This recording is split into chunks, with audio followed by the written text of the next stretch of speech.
Am I the asshole for refusing to split my grandmother's inheritance with my half-sister who never visited her?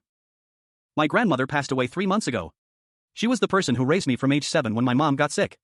I spent every weekend at her house, took care of her through 2 hip surgeries, and moved in with her the last 18 months of her life when she couldn't live alone anymore.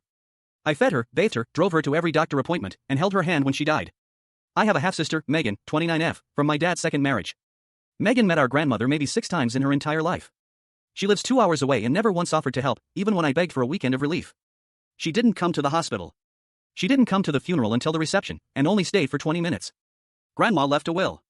She left her house, worth about $380,000, her savings, $45,000, and her jewelry to me specifically. She left Megan $2,000 and a porcelain figurine.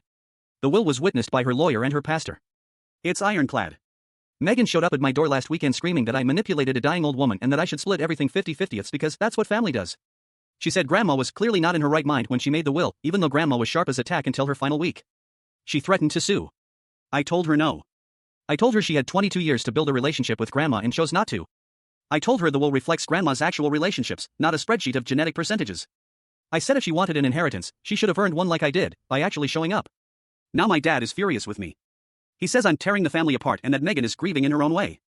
My stepmother called me a gold digger. Half my extended family is texting me guilt trips. My aunt said Grandma would have wanted us to share. But Grandma literally wrote the opposite in her will. She knew exactly what she was doing. She told me 3 times in her last month, don't let them take what I worked for. I'm not giving Megan a cent beyond what the will states. But now I'm wondering if I'm being cold. Am I the asshole?